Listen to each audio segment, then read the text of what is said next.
नमस्कार मित्रों, मैं हूं डॉक्टर हरिनिवास। चैनल का नाम है संस्कृत साहित्य एवं संस्कृति। महाभारत की अनुपम और श्रेष्ठ कथाएं चल रही हैं। वन पर्व पूरा हुआ, विराट पर्व चल रहा है।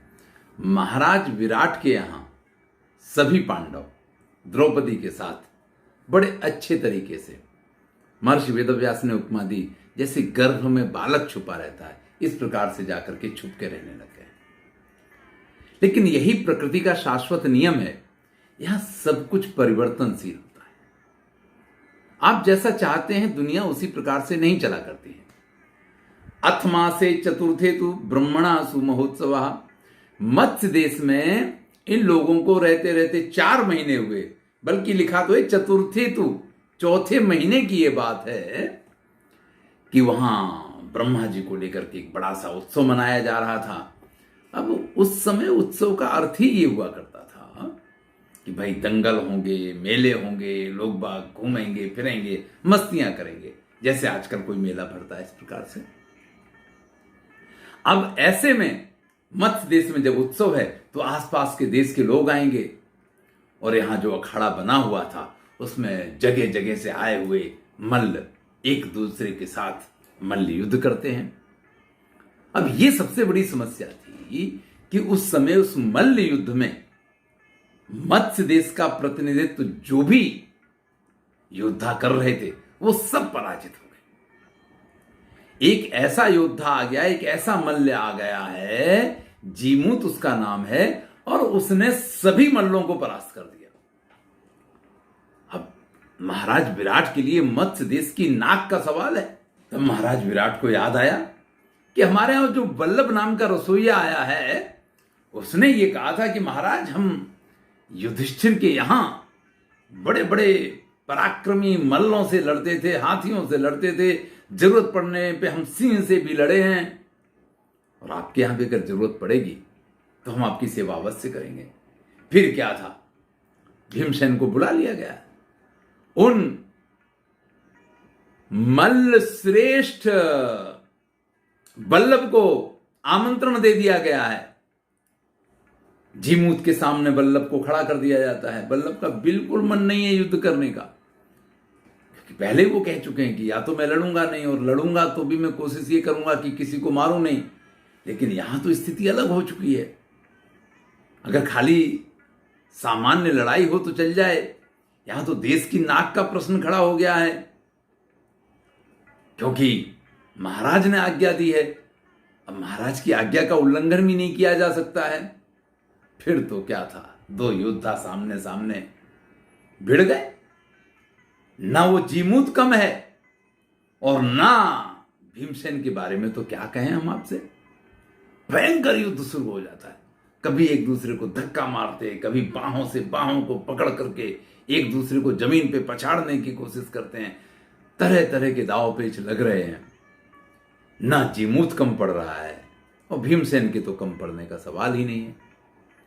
जब काफी देर हो गई तो स्वाभाविक है कि भीमसेन को तो थकान लगती नहीं है, जीमूत थकने लग गया है। तब भीमसेन उसको समुद्यम में महाबाहु भ्रामयामास वीर्यवान ऊपर उठा लेता है, और अपने दोनों हाथों पे उसको उठा करके जोर से गोल गोल घुमाता है, और गोल गोल घुमा करके पृथ्वी पे पटक देते हैं। भ्रामयित्वा सत्गुणम गत सत्वम अचित। अब जब आप 100 बार किसी को गोल गोल चक्र की तरह घुमा दो तो उसको दुनिया तो वैसे ही गोल लगने लग जाएगी। उसको यही नहीं मालूम पड़ेगा कि पूरब किधर पश्चिम किधर है, और फिर ऊपर से उठा के उसको नीचे पटक दिया। महर्षि वेदव्यास लिखते हैं गत सत्वम अचेतना। इस प्रकार से ब्रकोदर भीम ने जीमूत का वध कर दिया है, और जैसे ही जीमूत मरा है पूरे मत्स्य देश में आनंद फैल गया है, क्योंकि कई दिनों से उसने उस पूरे उत्सव को जैसे अपने नाम पे कर लिया था। कोई मल्ल है ही नहीं, कोई योद्धा है ही नहीं, रोज ललकारना।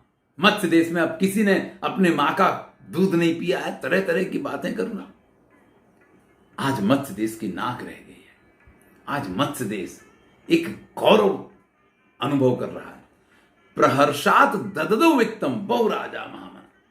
महाराज अत्यंत प्रसन्न हुए हैं, और भीमसेन को बहुत धन संपत्ति दी है। अब तो नित्य प्रति ये क्रम चलने लग गया। कोई भी महान योद्धा हो उसको बुलाया जाता है, भीम के साथ उसका मल्ल युद्ध रखा जाता है। जीतना तो भीम को ही है, लेकिन अब ये युद्ध जीमूत जैसा युद्ध नहीं है, क्योंकि ये तो एक प्रकार की कुश्ती है, चलती रहती है। लेकिन अब ये तो रोज की घटना बन गई कि जो भी सामने आता है वो पहले हारा ही हुआ है। भीम के सामने कौन जीत सकता है? अब इस प्रकार के मल्ल युद्ध में राजा को आनंद आना बंद हो गया। भाई कभी किसी दिन कोई दूसरा जीते तब तो ये है कि नहीं भाई सामने वाला जीत सकता है, लेकिन यहां तो जो आया है वो लड़ेगा और उसको हार के ही जाना है। तो जब ये निश्चित ही हो जाए, जैसे 83 तक था कि वेस्ट इंडीज ही जीतेगी और कोई टीम वनडे में जीत ही नहीं सकती है, वो तो भारत ने ये सब तोड़ा। तो ऐसा कोई अगर भीमसेन के उसको तोड़ने वाला होता तो कुछ आनंद आता, लेकिन ऐसा तो कुछ हुआ नहीं। तब महाराज ने एक दूसरा प्रकार किया कि कभी हाथी को ले आते हैं, हाथी से भीम का युद्ध होता है, कभी व्याघ्र को ले आते हैं, कभी सिंह को ले आते हैं, और इन सब के साथ भीम युद्ध करते हैं। अंतापुर की स्त्रियों को बिठा दिया जाता है, सभी स्त्रियां बैठ करके इस युद्ध को देखती हैं। वहां पे सैरंद्री भी उपस्थित होती है। अब उसके पति को सिंह के सामने छोड़ दिया गया, भूखे सिंह के सामने वो उससे लड़ रहा है। बुरा तो द्रौपदी को बहुत लगता है, लेकिन अपने पति के पराक्रम को देख करके वो भी प्रसन्न होती रहती हैं। इसी प्रकार से भीम उनके मनोरंजन का साधन बन गए हैं। बीभत्सुरपि गीते ने स्वनृत्य ने च पांडवा। इधर बृहन्नला बने हुए अर्जुन जो हैं, गीत और नृत्य तो चलते हैं, लेकिन यहां एक शब्द का प्रयोग किया है बीभत्सुरपि गीते ने। कुछ ऐसे गीत भी गाए जाते हैं जो बीभत्सु हैं, जो वास्तव में अच्छे नहीं हैं। कुछ चीजें ऐसी होती हैं, लेकिन मनोरंजन के लिए अगर वो आवश्यक हैं तो अर्जुन उनका भी प्रयोग कर रहे हैं। इस प्रकार के गीत भी गाए जाते हैं। ये कोई अभी थोड़ी है कि कोई कहे कि चोली के पीछे क्या है, या तरह तरह के जो आजकल गीत, बहुत सारे तरह के, ये तो बहुत पुराना हो गया, बहुत सारे गीत हैं। तो ये ऐसा नहीं कि अभी ही ऐसा होता है, तब भी ऐसा था। और संडक के रूप में है, नपुंसक के रूप में है, तो अर्जुन सबको प्रसन्न करने के लिए कभी इस प्रकार के गीत भी गाया करते हैं। विराटम तोष्यामास है, सर्वास चंदा पुरस्त्रिया, अंतापुर की सारी स्त्रियां और विराट को भी वो प्रसन्न करते हैं। बड़े बड़े तेजस्वी घोड़े जब भी आते हैं, नकुल उनको इस प्रकार से तैयार कर देते हैं कि राजा उन घोड़ों की सवारी करके उस रथ पे बैठ करके खुद को ऐसा महसूस करता है कि जैसे वो किसी स्वर्गीय रथ पे विद्यमान हो गए हैं। बड़े प्रसन्न होते हैं। इसलिए नकुल को भी खूब दान दक्षिणा मिलती है। जब से सहदेव ने सब कार्यभार संभाला है, गायों में भी कोई परेशानी नहीं है। महाराज विराट के राज्य में तो जैसे पांडव नहीं आए, खुशियां आ गई, और इसीलिए पांडव आराम से छुपे हैं और सब कुछ पूरा जो कुछ है आनंद में चल रहा है। महर्षि वेदव्यास लिखते हैं कि 10 महीने पूरे हो गए। महारथेषु सन्नेषु मासा 10 समाययो, 10 महीने बीत गए। फिर धीरे धीरे 11वां और 12वां महीना लगा है। तभी एक दिन की बात है कि याज्ञसेनी, सैरंध्री, द्रौपदी जो सुदेशना की सेवा में है, सुदेशना का भाई है कीचक, जो विराट की सेना का सेनापति भी है, उसकी नजर द्रौपदी पे पड़ जाती है। अब तो क्या था, द्रौपदी को देखते ही, देखिए जितने महान योद्धा हुए हैं, जितने शक्तिशाली योद्धा हुए हैं, उन सब की ये समस्या है, क्योंकि शक्ति उनके वश में नहीं होती है। और जब शक्ति आपके पास हो लेकिन वो आपके काबू में ना हो, तब वो आपको सिर्फ और सिर्फ समस्या देती है। तस्मिन वर्षे गत प्राय कीच कस्तु महाबला। वर्ष पूरा होने को ही है, 2, 5, 10 दिन जो कुछ बचे हों, ऐसी स्थिति में वो महान बलशाली कीचक जो है द्रौपदी को देख जाता है, और द्रौपदी को देखने के बाद अपनी बहन से पूछता है कि ये देवतुल्य, जैसे कोई देवी हो, कोई अप्सरा हो, ये इस प्रकार से आपकी सेवा में लगी हुई है, पहले तो कभी इसको नहीं देखा था। तो सुदेशना बताती है कि भाई ये सैरंध्री है, दासी है। वो कहता अरे 1 साल से दासी आपके यहां रह रही हो, इतनी सुंदर दासी आपने कभी मुझे बताया भी नहीं। मैंने तो पहले क्या ऐसा सौंदर्य कहीं देखा ही नहीं है जिस प्रकार का इसका सौंदर्य है। फिर क्या था, द्रौपदी के पीछे पड़ जाता है, द्रौपदी से जाके इस प्रकार से विनती कर रहा है। महर्षि वेदव्यास लिखते हैं, मृगेंद्र कन्या में वो जम्बू को बने। जैसे कोई सिंह की कन्या हो और कोई शियार जाकर के उसको पटाने की कोशिश कर रहा हो, इस प्रकार का उसका प्रयास है। द्रौपदी देखिए, इसकी 5 पति हैं, एक धर्मराज, एक शक्तिशाली भीम, एक महान योद्धा। मतलब इन 5 पतियों को लेकर के जिसको सर्वस्व प्राप्त हो, वो किसी कीचक जैसी की प्रार्थना को सुने। इसलिए महर्षि वेदव्यास लिखते हैं कि जैसे कोई शेरनी की पुत्री हो, उसको कोई शियार पटाने की कोशिश कर रहा हो, बरगलाने की कोशिश कर रहा हो, इस प्रकार से वो कोशिश करता है, बड़ी तारीफ करता है। आपकी आंखें ऐसी हैं, आपका शारीरिक सौंदर्य ये है, आप तो बड़ी सुंदर हैं, अरे मेरी महारानी बन जाओ। ये पूरा राज्य, ये जितना आप मत्स्य देश देख रही हैं ना, ये सब मेरे दम पे टिका हुआ है। यहां राजा के बस का कुछ नहीं है। अरे कल तुम कहो तो कल से इस राज्य की महारानी तुमको बना देता हूं, क्योंकि न दृष्ट पूर्वा सुश्रोणी यादृशी तो मन मिलते। आज तक मैंने अपने जीवन में तुम्हारे जैसी सुंदरी कोई देखी नहीं है। बस तुम मेरे जीवन में आ जाओ, मैं तुम्हारे जीवन को आनंदों से भर दूंगा। ये पूरा राज्य, ये पूरी संपत्ति, ये पूरा धन, ये संपत्ति, इस राज्य की एक एक वस्तु पे तुम्हारा अधिकार है। अरे जैसे तुम सुदेशना की दासी बन की सेवा करती हो, कल से कहोगी तो ये सुदेशना तुम्हारी सेवा कर रही हो। और फिर जो सबसे बड़ा डायलॉग होता है वो मारा जाता है, त्यजामि दारान मम ये पुरातना। मेरी जितनी पुरानी स्त्रियां हैं मैं सबका परित्याग कर दूंगा। भवंती दास्यास्तव चारुहासिनी, और वो सारी की सारी तुम्हारी दासी बन के रहेंगी। देखिए रावण ने भी सीता से यही कहा था। तुलसीदास ने लिखा है, तब अनुचरी करहु पन मोरा, एक बार विलोक मोरा। एक बार तुम मेरी तरफ देख लो, वो सब तुम्हारी दासी बन के रहेंगी। यही बात यहां कीचक कह रहा है। लेकिन सच्चा प्रेम जो होता है, उसको जानने वाले जितने लोग हैं, वो कभी भी इस प्रकार की अपेक्षाएं नहीं रखते हैं। अरे भैया, आपके लिए जो किसी और को छोड़ सकता है ना, तुमसे प्यारा कोई मिला तो छोड़ा तुम्हें क्या है गिला। तो स्थिति कल आपकी भी यही होगी, क्योंकि इस दुनिया में सौंदर्य कभी खत्म नहीं होता है। एक से एक सुंदर इस दुनिया में लोग पड़े हुए हैं। तुमसे सुंदर कोई दूसरा मिलेगा तो कल को तुमको छोड़ देगा। इसलिए ऐसे वादे करने वालों की तरफ मुड़ के नहीं देखा जाता है कि अगर तुम मुझे मिल गई तो पीछे वाले सबको छोड़ देंगे। अरे भाई, जो जहां है सबके अपने अपने स्थान निश्चित होते हैं।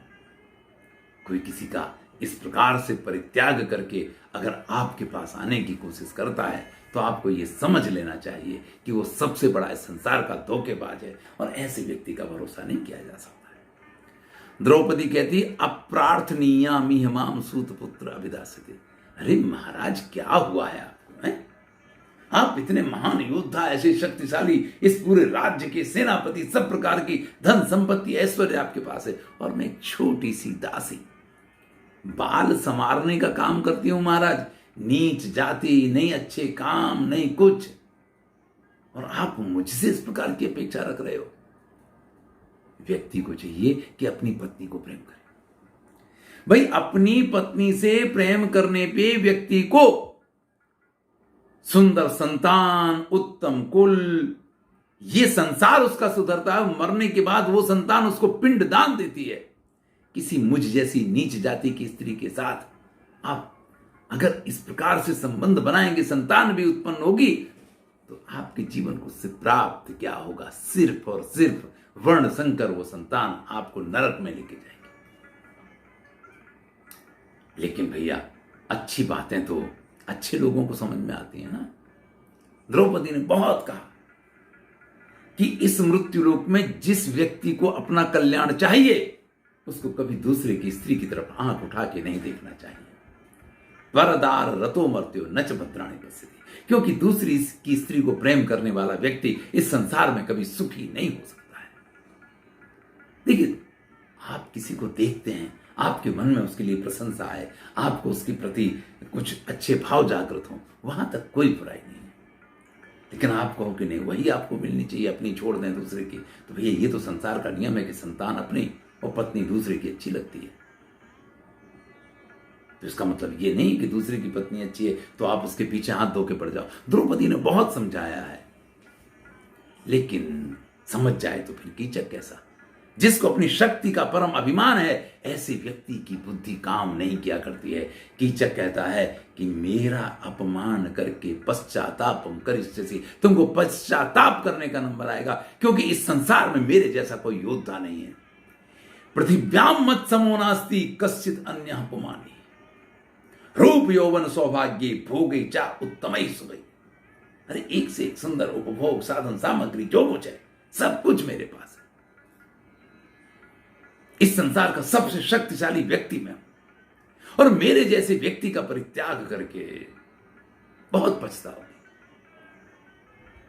भजस्व माम वरारोहि भुंक्षम भोगान उत्तम।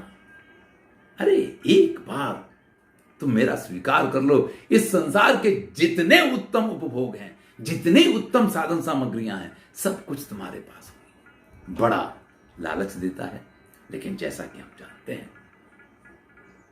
द्रौपदी के पास उससे श्रेष्ठ सब कुछ है, तो द्रौपदी तो उसकी बात कैसे मान लेगी। कोई सामान्य स्त्री हो तो शायद मान जाए। द्रौपदी अभी तक जो बात कर रही थी वो उसको श्रेष्ठ बना के कर रही थी।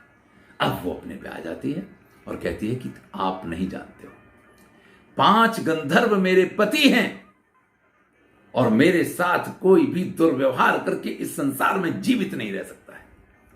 अरे आप पाताल लोक में चले जाएं, आप आकाश में चले जाएं, आप कहीं भी चले जाएं, कोई आपको बचा नहीं सकता है। इसलिए मेरे बारे में सोचना छोड़ दो, अपनी पत्नी, अपने बालकों, अपनी संतान, अपने लोगों के साथ सुखी रहो, मेरे चक्कर में मत पड़ो।